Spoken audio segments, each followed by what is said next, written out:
Jiri Wiedermann is Deputy Director of the Institute of Computer Science at the Academy of Sciences of the Czech Republic. His work is on algorithms and AI models for human higher level abilities, including understanding and other semantic properties of AI systems, as well as consciousness. The title of the talk is Autonomous Machines and Consciousness. Jiri, I pass it to you. Welcome. Thank you very much, Stefan, and thank you for your invitation. I'm greeting all participants that I can see, or at least their names. And I am looking forward to give you a joint talk, or a talk that is based on joint research with Jan van Leeuwen, who is also present. So the title is Autonomous Machines and Consciousness. And let me give first a brief outline of my talk. So I will speak about motivation. And this will be a philosophical framework that will frame our work, or that will guide our work. Then I also will give technological framework. And this will be cognitive, cyber, physical, human systems. Then I will present a high-level schema of such systems, and we'll go straight to definition of what we mean by minimal machine consciousness and give examples. Then we turn our attention to further components of minimal machine consciousness, like machine feeling, machine emotions, machine qualia. Then I will briefly mention a very important part of our model of conscious cyber physical systems, and this is the world model, and I will explain its purpose. Then I will define what we mean by minimal machine understanding, and then the power of minimal machine conscious machines, a brief schema of semantic layers of such systems, then another notion, extended machine consciousness called collective machine consciousness. And then I start and very briefly mention a new chapter. And this is semantic properties of robotic behavior, and mention the most important results, saying that certain properties, semantic properties like adherence to law or ethics, they are impossible to detect in robot behavior. And I will end by a philosophical contemplation, mentioning, for instance, the hard problem of consciousness introduced by Chalmers. This is, in a nutshell, the outline of our talk. And just to comment on this slide further, what I will be presenting you is at the intersection of four sciences. First of all, computer science, then cognitive science and philosophy of mind, cybernetics and robotics, and software engineering. And you can see the picture of Norbert Wiener, the father of control theory, who was at the root of the design of our model. So let's go straight to the motivation. Our main interest will be to answer the question whether autonomous machines can have consciousness, and if so, then how. And I like the following quotation by Shanahan. Maybe you happen to know him, some of you at least, or some of you may know some of his papers. And he said that we need to break down the concept of consciousness into different aspects, all of which tend to occur together in humans, but can occur independently, or some subset of these can occur on its own and in artificial intelligence. Maybe we can build in AI that clearly has an awareness and understanding of the world. And we very much want to say it is conscious of its surroundings, but it doesn't experience any emotion, and it is not capable of suffering. We can imagine building something that has some aspects of consciousness and likes others.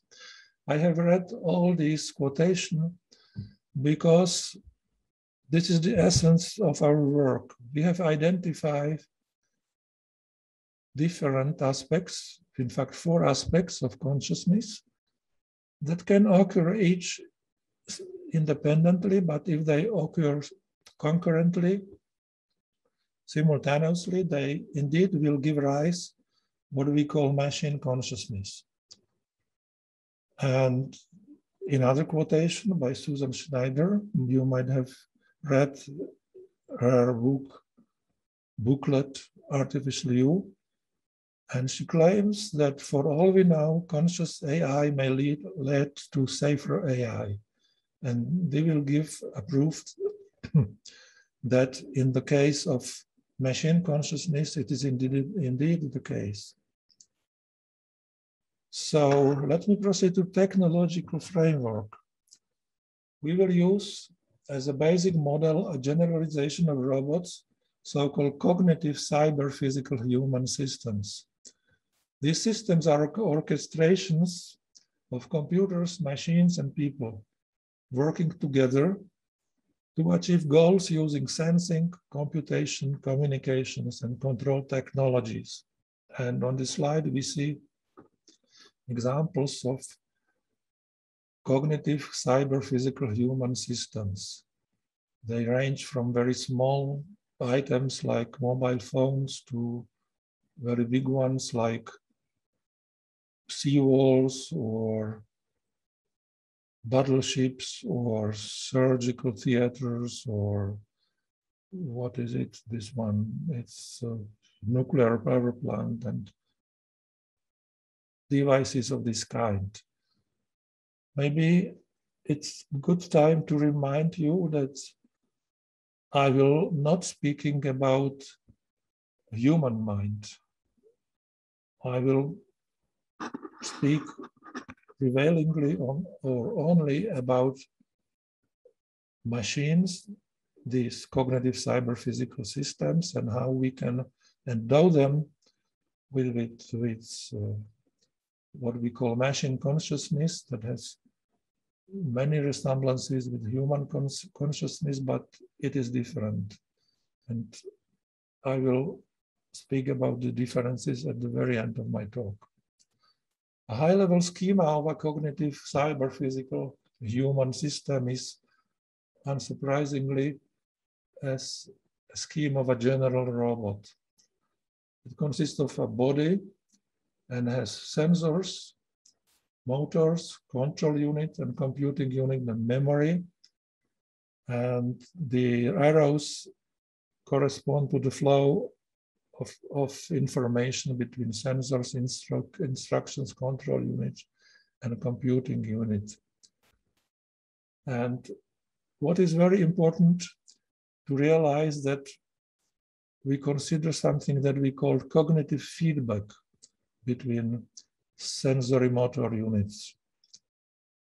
And this cognitive feedbacks returns not only from sensors, say, not only the percept, the image,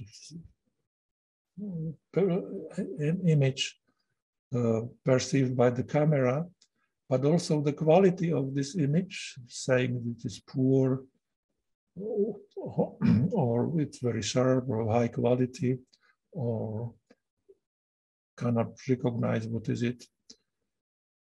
And also it needs to control signal to be activated. And from motors, we get also cognitive feedback in form of reports saying that, say, I was not able to perform the instruction we requested in full extent. I was prevented in making a move or something like that, report of this type. These are collected in control unit that sends them to computing unit, which has the memory, and then something happens with these senses and all these inputs to the control unit, and new action is issued. So the system works in the following way.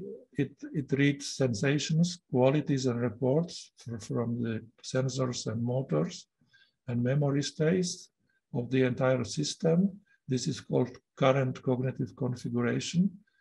It analyzes them, computes something, and issues new instructions, new control system signals to sensors and motors, and refreshes the memory state, and this is called new action.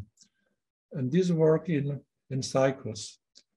In one operational cycle consists of these 4 steps: sensing, analyzing, computing, and acting. There will be later occasion to return to this view. Now, what is it minimal machine consciousness in our setting? It consists of 4 components, and they all are kind of self-properties. First property is self-knowledge. The system has to be informed about its state and signals produced by its sensors, and in this case, percepts and their qualities, and by its motor units, the reports from all of them. The second component is self-monitoring. The system must have the ability to both observe and evaluate its own behavior. The most important ability is self-awareness. That is the capacity to reflect one's own cognitive configuration that was defined on previous slide. Then we need ability to distinguish oneself as an individual from the environment and other individuals, ability to distinguish one's own action from other independent actions in the environment. And then another, last but not least, property, self-informing, the ability to distribute the global information about cognitive states to all parts of the system. And based on these 4 properties, we can define what we mean by minimally machine conscious cyber-physical human system. Namely, it is the system that does possess these 4 properties. And when speaking that the system is machine conscious, we mean that the system is conscious of only that part of the world, naturally, which the system can perceive by its sensors. Note the similarity with the engineering or robotic view of such systems, because any such system means subsystem for situating the system in the environment, subsystem for monitoring, subsystem for distinguishing and coordinating. These are exactly the 4 properties we have defined as the necessary properties of minimal machine consciousness. So let's go to some examples. The first example, it's a very interesting one, and this is the only one that I was able to identify as a system that probably has the property of minimal machine consciousness. Why I say probably? Because I have no access to the details. And this Iron Dome is Israel's mobile all-weather air defense system. And what is funny that it has minimal machine consciousness without its engineer explicitly involving it as a property that they are aiming for. How does this system look like? It is used to destroy enemy artillery rockets that are aiming towards some targets in Israel. It has a detection and tracking radar that corresponds to sensors of the system. Then there is the battle management and control unit. This is the brain of the system, what we call computing and control unit.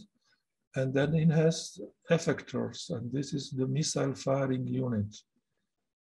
And how it works, the radar detects incoming alien rockets, missiles, and it does some computation, eliminating those missiles that are not aiming at any target in inhabited part of the Israel.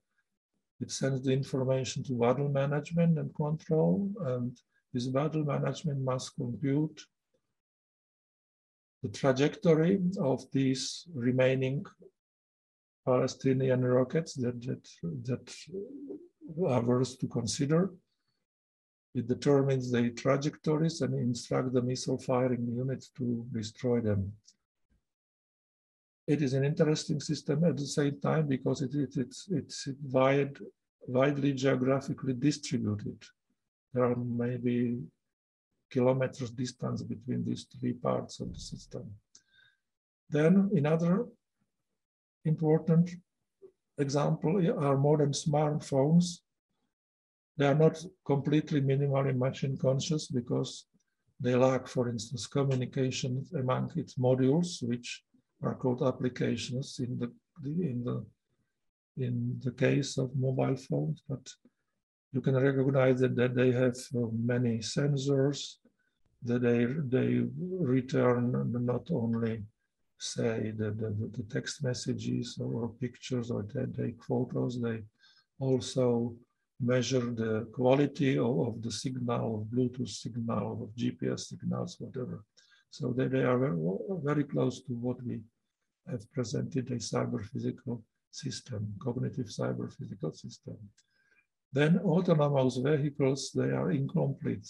Also, the minimal machine consciousness is crippled in these systems. Again, they lack cooperation between the parts of the car. They have insufficient self-knowledge about the environment as documented by the crash of these cars, etc. And there are other examples that there are half waves being minimally machine consciousness, like Facebook with its mechanism of filter bubbles, or even smart cities. So for a minimally machine conscious cyber physical system to work as we would like, there are further components, and these are machine feelings, machine emotions, and machine consciousness, machine qualia. And machine feelings are means to register the changes in the perception. They are enabled or embodied by sensory motor feedback. Machine emotions respond to machine feeling, enabling thus self-regulation via self-monitoring, another important part of machine consciousness. And these emotions manifest themselves through reactions to the messages of physical components or a change in behavior of the machine. Machine emotions are invoked by evaluation of the internal signals or machine feelings. And what is characteristics of this emotion is that they require adjustment of the machine mechanisms of self-regulation. For instance, they can register low battery power or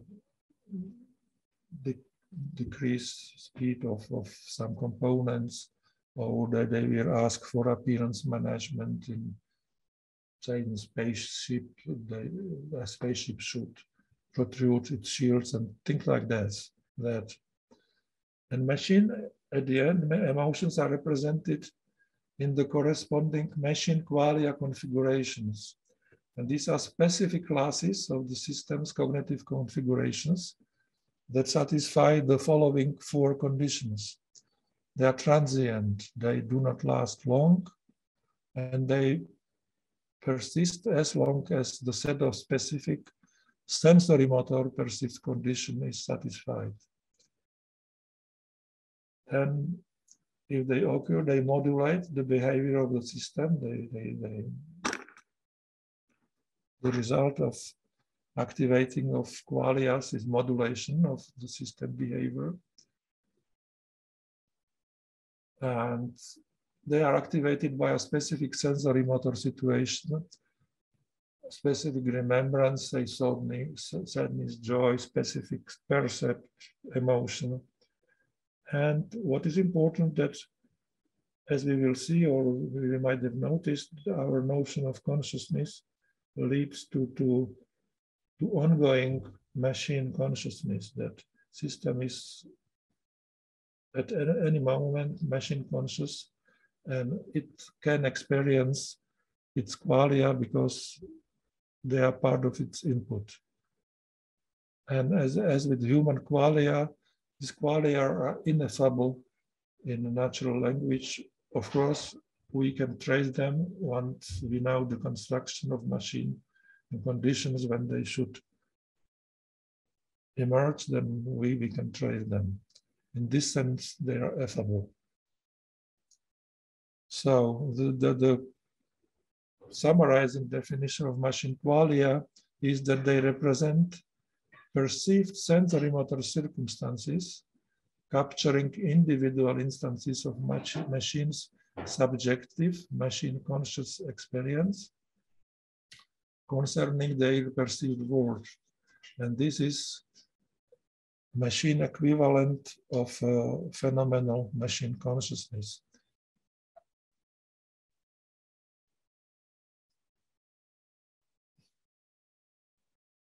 So the mechanism of machine qualia, its purpose is to prioritize or to suppress certain machine activities.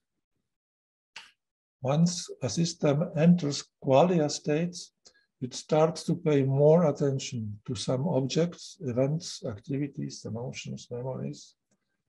And this happens usually at the expense of suppressing other activities. This is important because the resources of the systems are scarce, such as energy, or mostly the energy, and the machine reactions must be done usually in finite time. So in qualia states, a machine has usually to focus on performing a certain activity that is important at that time. And examples of machine qualia are at the first hearing unusual because they are different for different cyber-physical systems, not like with people. So for any cyber-physical system, there is a one qualia, and this is machine consciousness that is present in all cognitive systems. But for an autonomous car, it could be being in a state of emergency braking, because this is a situation that the car must do something very specific and perhaps interrupting other activities. For an aircraft, it could be registering optimal flight conditions. For a mobile phone, a low battery capacity. For a missile defense system that we have seen, in alarm by spotting approaching missiles. So usually in philosophy of mind, the following question is considered as the hallmark of phenomenal consciousness.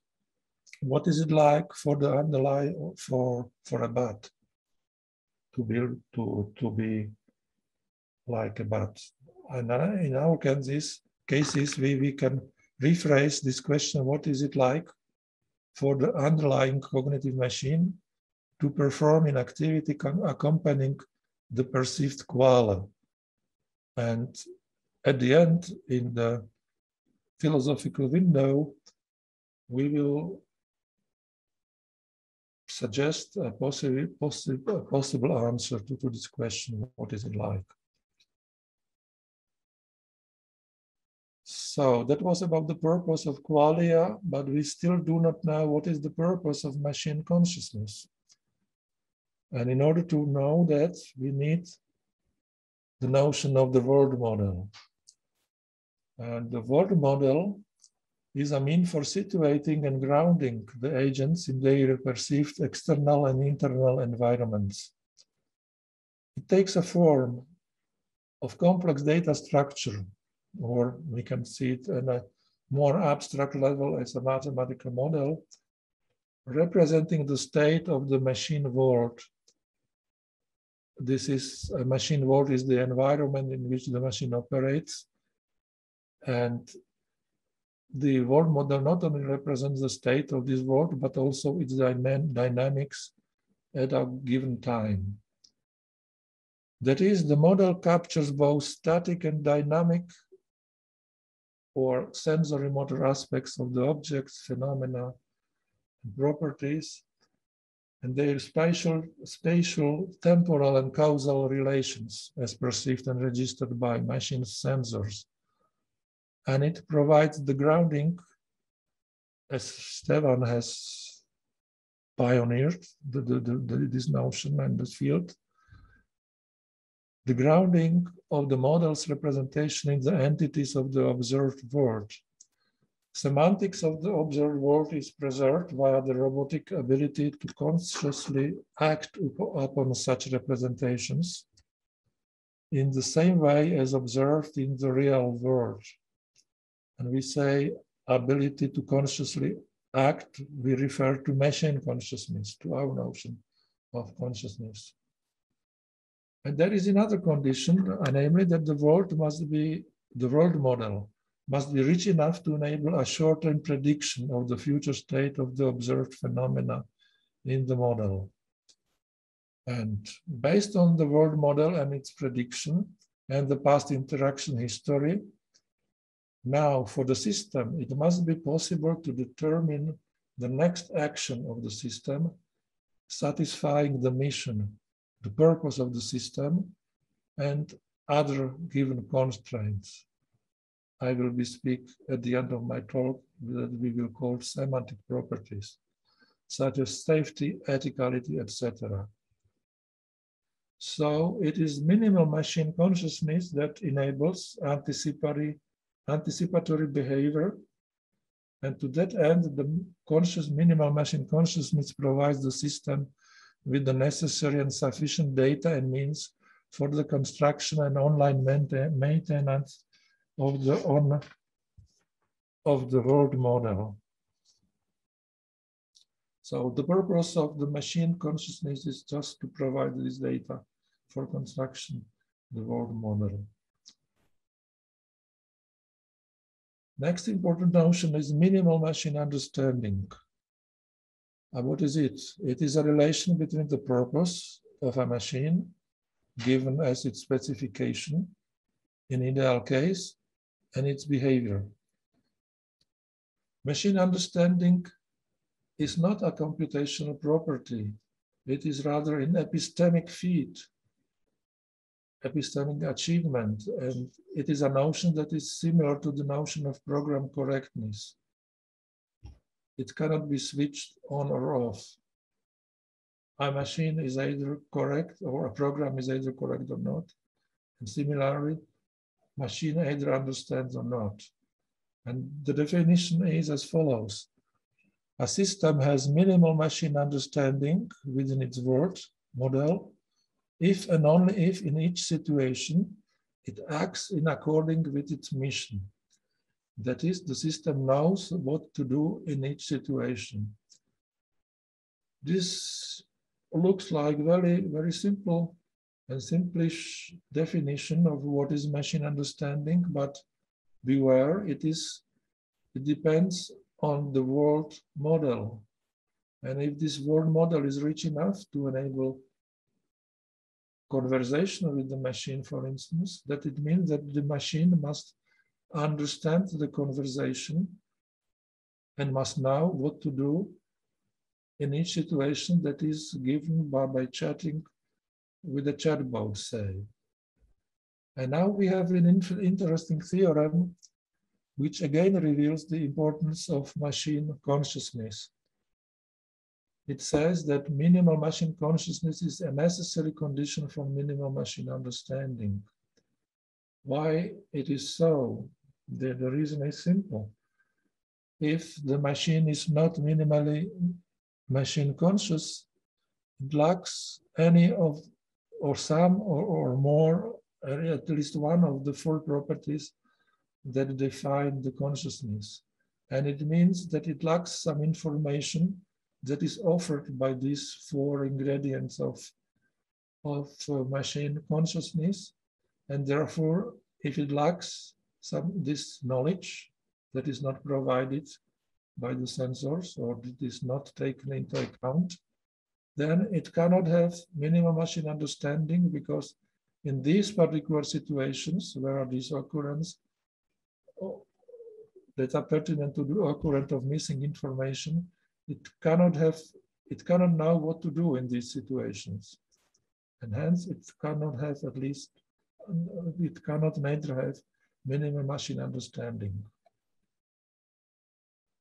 Well, and this depth of machine understanding depends on the word model, on its richness, as I have noticed before.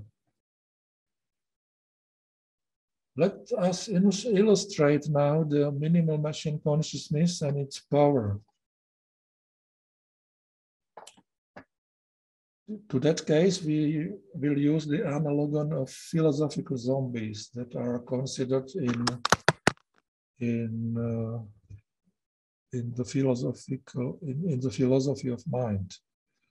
And their philosophical zombie is a hypothetical being. They are still speaking about man, in fact, about human. It is a hypothetical being that is physically identical to and indistinguishable from a conscious person, but it doesn't have qualia. And in analogous way, we define the so-called zombie machines. And these are cognitive machines that are physically identical to and indistinguishable from a machine that has minimal machine consciousness, but doesn't have machine qualia. It is one-to-one similarity, as you can see. There is a little bit problem with the notion what we mean by physically identical and indistinguishable. In the case of philosopher, that seems to be that physical identically, that they mean that it looks the same, and they are not taking in care about possible different software, which we can now. And when we care about what is inside, what is the software of the zombie machine and minimally conscious machines, we can, with the help of these ideas, prove the following proposition. Because emergence of machine qualia needs minimal machine consciousness, zombie machine lack minimal machine consciousness. And therefore, there are exit situations in which the zombie machines cannot display a rich and adequate behavior as minimal machines, minimally conscious machines. And these situations, those are the situations that the machine do not understand. They have no machine understanding for these situations.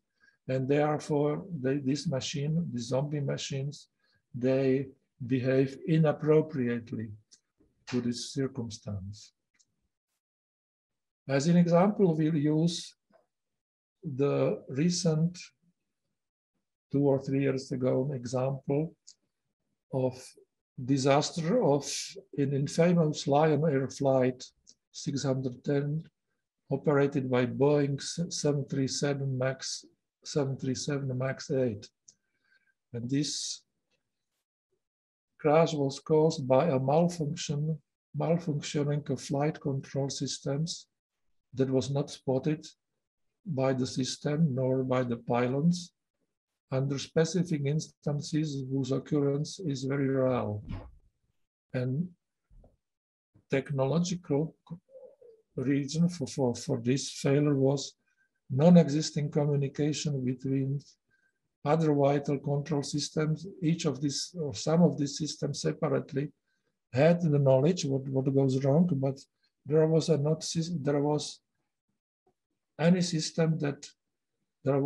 no system that would put together all this information as it is required by the condition of minimal machine consciousness. And this is this self-informing condition that the parts of the machine should inform each other. And obviously, this couldn't happen in a properly designed minimally machine conscious system. So this is a very important example elucidating the meaning of minimal machine consciousness.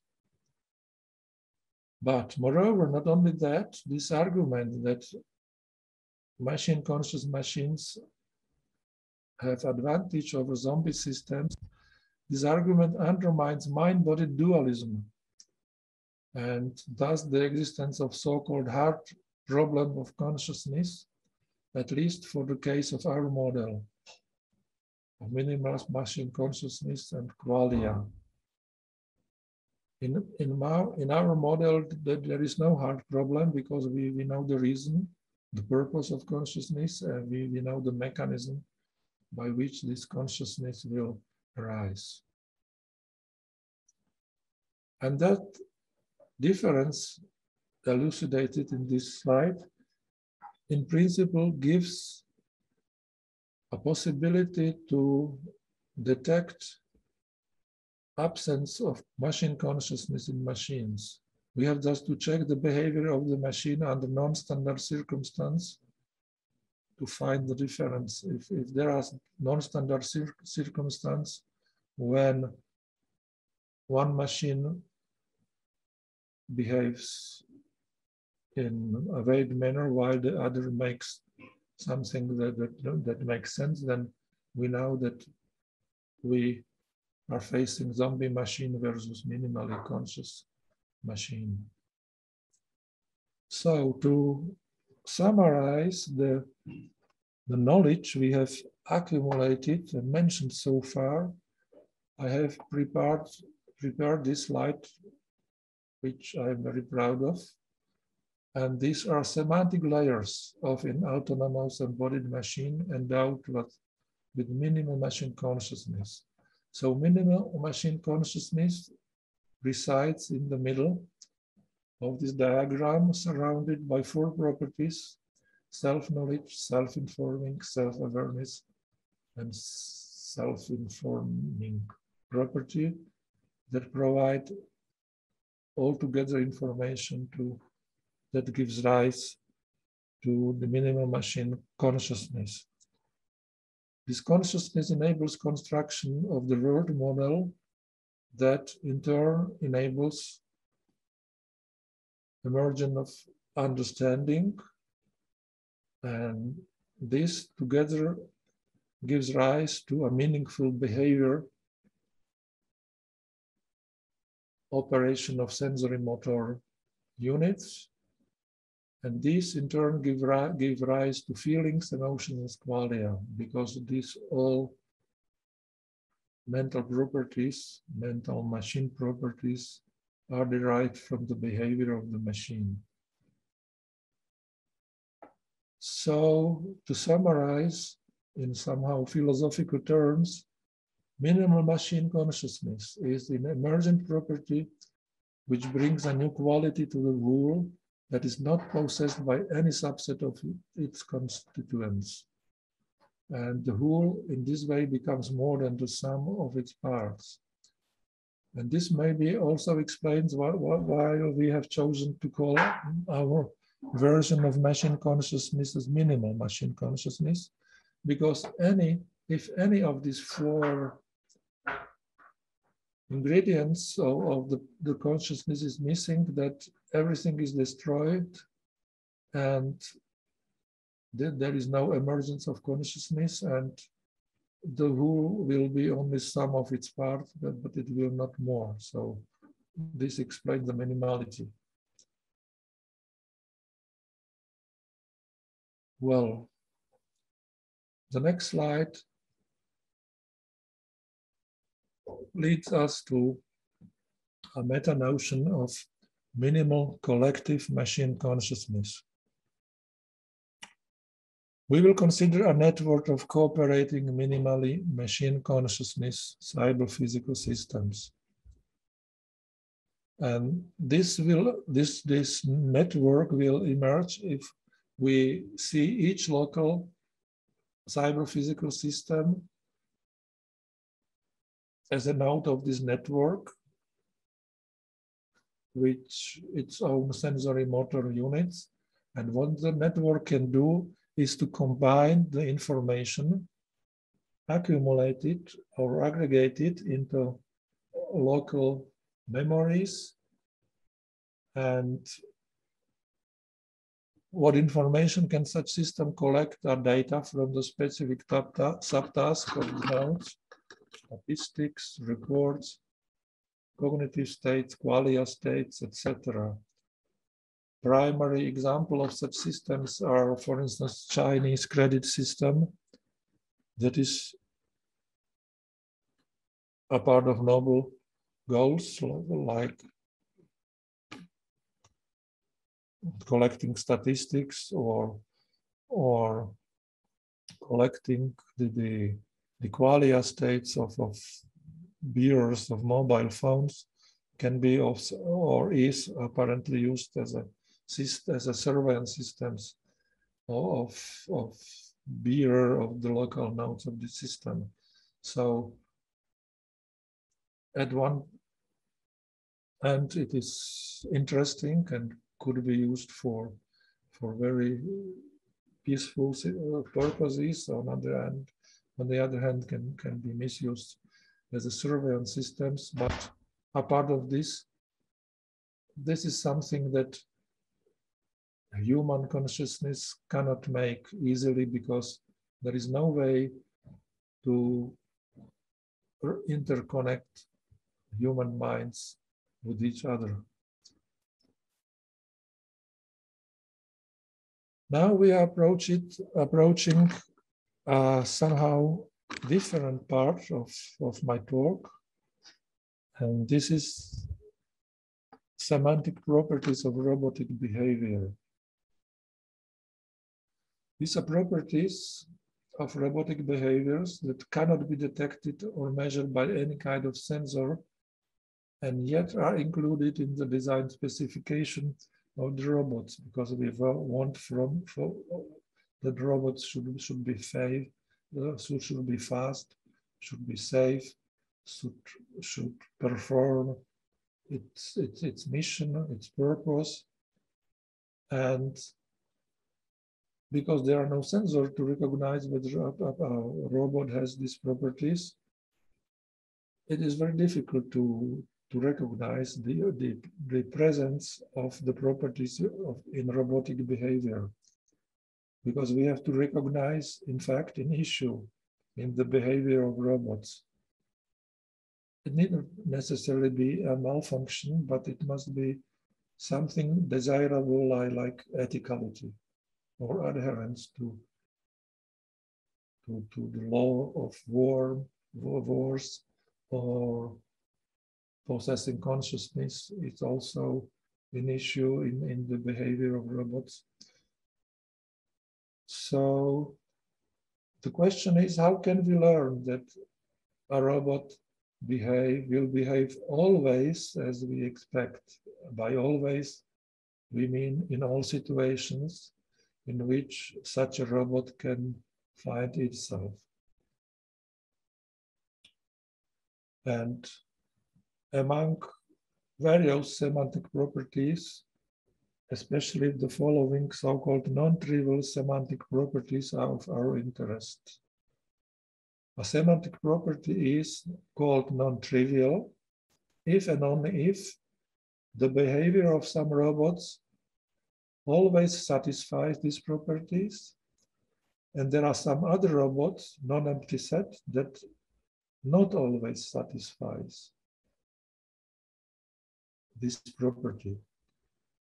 So why it is called non-trivial? Because trivial properties are properties that non-robot can satisfy, all robots satisfy them. Then there is nothing difficult to recognize that all non-robot possesses this property. So non-trivial semantic property splits the family of all robots into two non-empty subsets. In one subset, we have all robots that satisfy always a given condition, and the remaining subset, the complement, are the other robots that do not satisfy always this property. This is interesting to study of semantic properties, is of interest from two reasons. First, the non-trivial semantic properties of robots reminds the definition of non-trivial properties in computability theory, and especially so-called Rice's theorem from 1951. And this theorem that can be found in recursion theory states that all non-trivial semantic properties of classical programs are undecidable. And that is very helpful and very important property in classical computability theory. That the problem is that the computation performed by robots are very different from classical programs because they never terminate. And this makes a huge difference between classical programs where we require that they will terminate on a given input. And the second difference is that robotic programs operate interactively. That means that take inputs that appear interactively, and moreover, the input are in many cases dependent on robots' previous activities.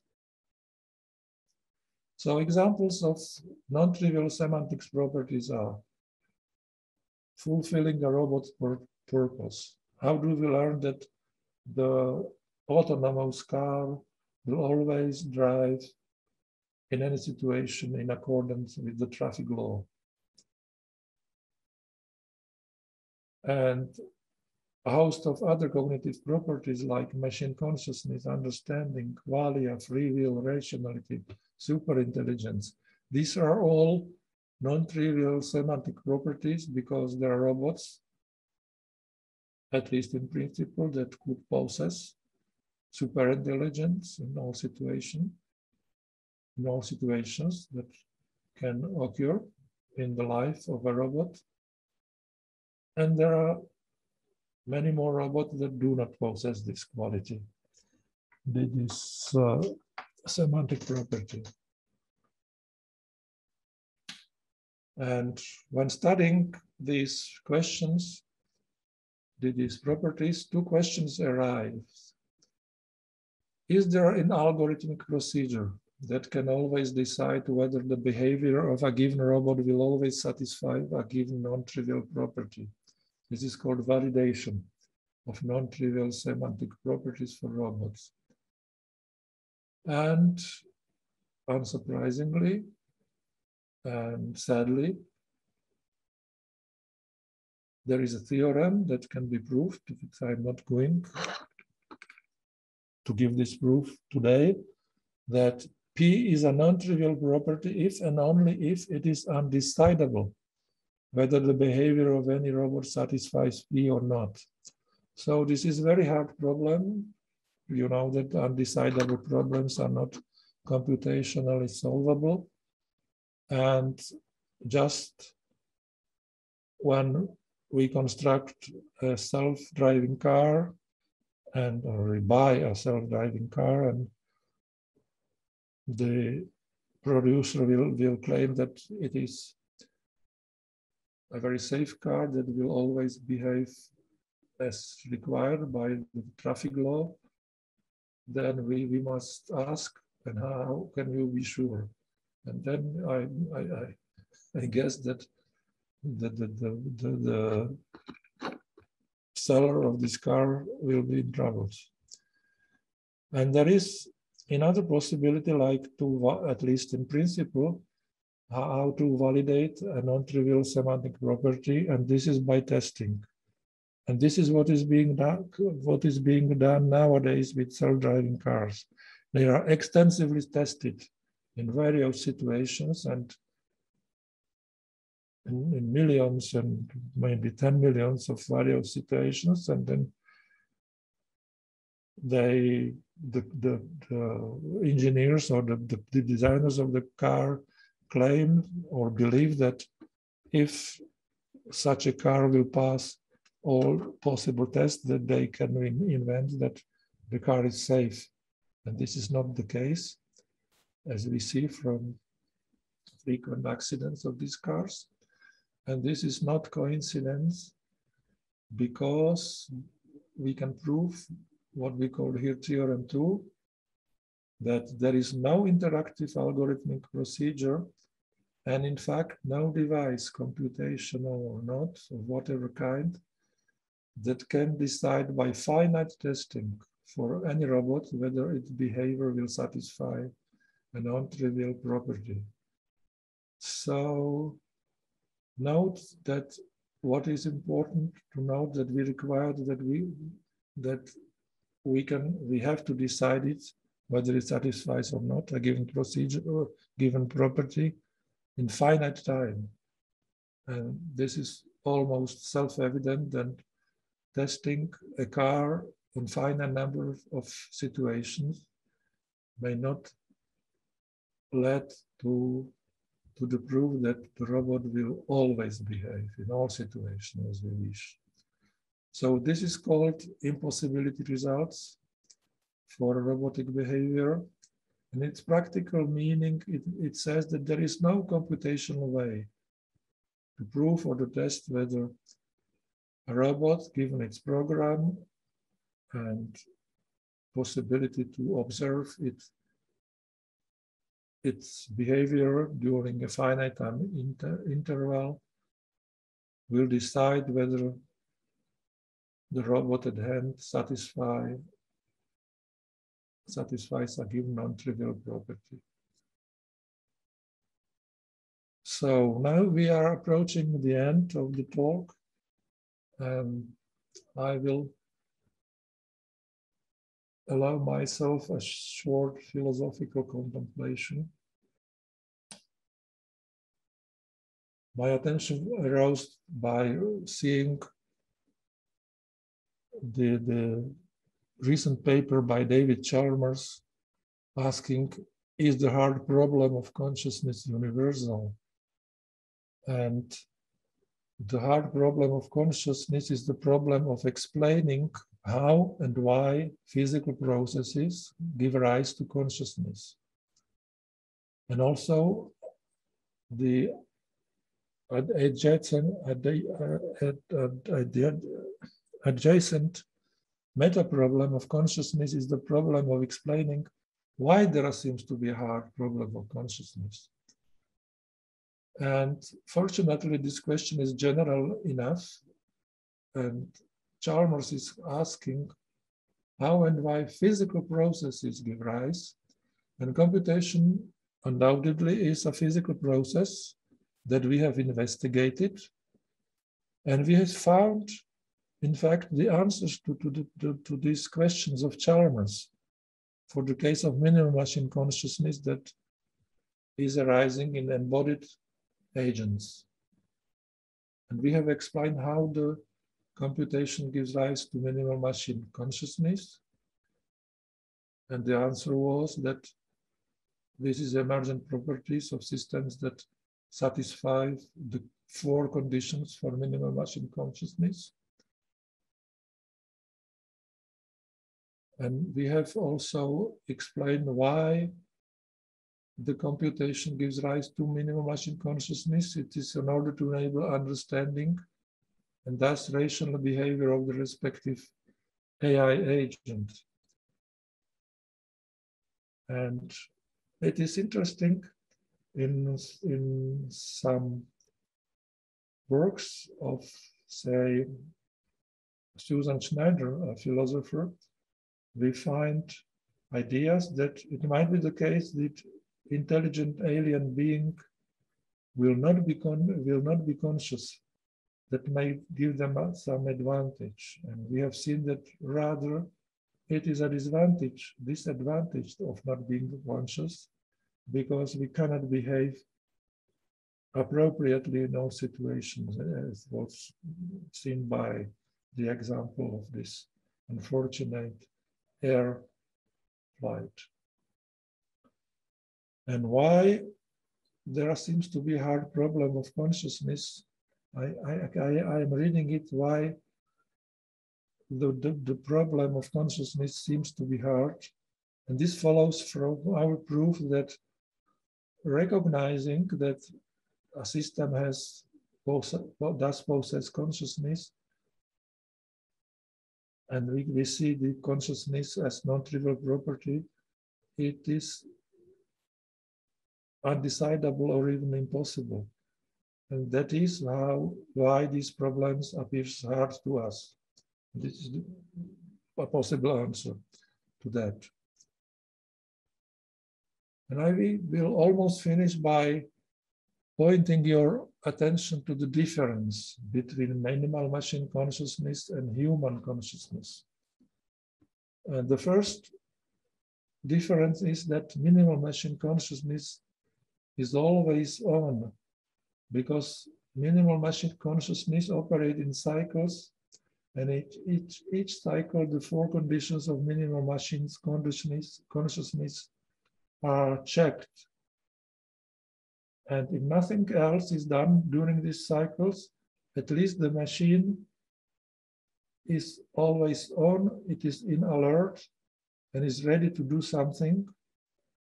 And it recognizes that it is conscious of its being conscious, of its being in a machine qualia that corresponds to machine consciousness. Another remark is that somehow some people tend to believe that machine could be less consciousness than people, that machine consciousness at best is some subset of human consciousness. But this is not true, because machines live in a different world. They have different concept of the world by having much more sensors, by having access to unbounded number of episodic memories than people. And in fact, machines can be, in a sense, much more conscious than people can be with their bounded resources. Then the next profound difference is that minimal machine consciousness work on a different time scale than human consciousness. The speed of machine instructions is 1,000 or many order of magnitudes times faster than speed of neurons. And this could give, in some situations and in future, the machines a great advantage over humans. Also, machines can have much more richer or can have richer internal life than people, because the set of accessible qualia is much more variable and is formed by additional senses that the machine can have or than people. But to be fair, there are neither plausible pros nor cons arguments, contra-arguments, whether machines really experience at least some of their feelings, emotions of qualia. We are not sure. And nevertheless, by definition, indirectly, they do possess feelings, emotions, and qualia because they can modify their behavior in the respective mental states. And last but not least, another difference between human and machine consciousness, that machines can connect themselves into networks and can create a kind of meta consciousness, which we see already now on the internet. There are formed collectives or collectives of people, say on Facebook, that are connected via internet and they develop their own culture and follow their own goals. On a still bigger mind, this bigger scale, we can see that in theory we can consider the space of all minds, and within this space we can identify artificial mind, human minds, alien minds, animal minds that have non-empty intersections, and this is also an interesting area for philosophical study. So, to finish my talk, a take-home message. What is worth to remember? Number one is that artificial embodied cognitive systems can be endowed with minimal machine consciousness. And the purpose of this consciousness is to enable anticipative behavior, which is the necessary condition for machine understanding to arise, and thus this understanding will proper operation in all situations. In order to machine qualia to arise, we need cognitive feedback, and in order to get it, we need embodiment of the respective systems that we have modeled by cyber-physical systems. Then, machine functional and phenomenal consciousness share the same sensory motor basis as was seen from our model. Collective machine consciousness can subsume local machine consciousness, also illustrated in our talk. And this lower idea on lower left corner is interesting, that minimal machine consciousness is not a matter of system software over system complexity, as some thinkers and philosophers in philosophy of mind believe, that it will consciousness emerge only in sufficiently complex systems. And we have shown that it is a matter of the architecture of the system. It is a matter of the properties of its sensory motor units and of the proper exploitation of all information that sensory motor unit can give us. And the final observation is that endowing devices with non-trivial semantic properties is a hard problem, since their presence in the behavior of robots is an undecidable problem, cannot be proven by testing, but yet it is something that should be required. And this is the last message. when designing a new cyber-physical system, especially such that can put human lives at stake, it would be irresponsible and unethical not to endow them with minimal machine consciousness. And this is where I will end with this message to the mankind. Thank you very much for your attention.